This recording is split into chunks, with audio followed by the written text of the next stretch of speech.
ખાતે ધર્માંતરણ મુદ્દે નીતિન પટેલનું નિવેદન સામે આવ્યું છે। ખ્રિસ્તી મશીનરી ફોસલાવીને બહુ ચાલાકીથી તો બીજા હિંસક રીતે ડરાવી ધમકાવીને ધર્માંતરણનું કામ કરે છે। મહેસાણા જિલ્લાના કડીના બુડાસણ ગામે વિશ્વ હિન્દુ પરિષદ પ્રેરિત ઓમકાર મિશનની સાધારણ સભામાં નીતિન પટેલે ધર્માંતરણ અને હિન્દુ સમાજમાં વિભાજન અંગે ચિંતા વ્યક્ત કરી હતી। હિન્દુઓને ઓછા કરવાનો લક્ષ્ય રાખી ધર્માંતરણની પ્રવૃત્તિઓ ચાલી રહી હોવાનું નિવેદન આપ્યું છે।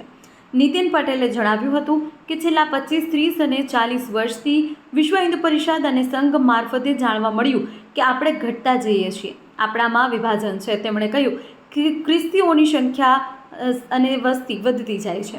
ચેતન પટેલ, મહેસાણા। ડોક્ટર કે બીપી છે એટલે પેલા રાતે ઊંઘ ના આવે અને જે ભણેલો ગણેલો ના હોય મજૂરી કરી ઘસઘસાટ ઉઠી જતો હોય ને બીપીની એ ચિંતા નહીં, સુગરની એ ચિંતા નહીં, કશાની ચિંતા નહીં, પણ ખબર પડે એટલા આપણે ચિંતા થાય। એમ અત્યારે વિશ્વ હિન્દુ પરિષદ મારફતે સંઘ મારફતે આપણને ખબર પડી છે છેલ્લા 25, 30, 40 વર્ષથી કે આપણે ઘટતા જઈએ છીએ, આપણામાં વિભાજન છે, ખ્રિસ્તીઓની સંખ્યા વધતી જાય છે, વસ્તી વધતી જાય છે। મુસલમાનો વળી એક જુદો વિષય છે, ખ્રિસ્તીના મુસલમાનના વિષયને બહુ સીધો સંપર્ક કરવાની, જોડવાની બહુ જરૂર નથી, બે અલગ વિષય છે। એક આતંકવાદીઓનો પક્ષધર છે, દેશદ્રોહીઓનો પક્ષધર છે, હિંસક લોકોનો પક્ષધર છે, અને એક ફોસલાઈ હાથ ફેરવી પટાઈ અને ધર્માંતર કરાવનારા લોકો છે। બેનું લક્ષ્ય તો એક જ છે કે હિન્દુઓ ઓછા કરવા, હિન્દુ ધર્મ ઉપર આપણે વર્ચસ્વ જમાવવું। આ વર્ચસ્વ જમાવવા ક્રિશ્ચિયન મિશનરી એ બહુ સિબતપૂર્વક, બહુ એ સલુકાઈથી એ ધર્મ પરિવર્તનનું કામ કરે છે। કપડાં આપે, ભણાવે, દવાખાનું કરે, નિશાળ કરે, હોસ્ટેલો કરે, અને પેલા લોકો એમની રીતે હિંસક રીતે એક જ વાત કરી એમનું કામ કરે છે। એટલે બે પરિબળો સામે લડવાનું છે, પણ બે પરિબળો સામે લડવાની સ્ટ્રેટેજી મારી દ્રષ્ટિએ, હું બહુ મોટો અભ્યાસ ચિંતક નથી, પણ સામાન્ય બુદ્ધિથી કહું છું કે બેની સામે લડવાની આપણી સ્ટ્રેટેજી જુદી જુદી હોઈ શકે।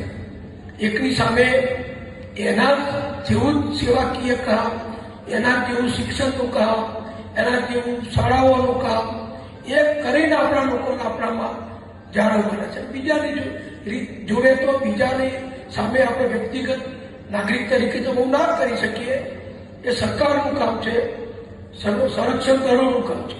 અને અત્યારે આપણી ભાજપની સરકાર આવ્યા પછી દિલ્હીમાં બહુ બેખૂબી રીતે બધું ચાલી રહ્યું છે।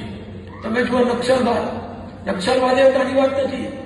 છત્તીસગઢ, મધ્યપ્રદેશ, ઝારખંડ એ વિસ્તારો આદિવાસીઓમાં આ જ વાત છે કે આ આપણું પડાઈ લીધું, આપણું લઈ લીધું, આપણું છે, કોઈ વીજળી નહીં આવવા દેવાની, કારખાનું નહીં નાખવા દેવાનું, રોડ નહીં બનવા દેવાનું।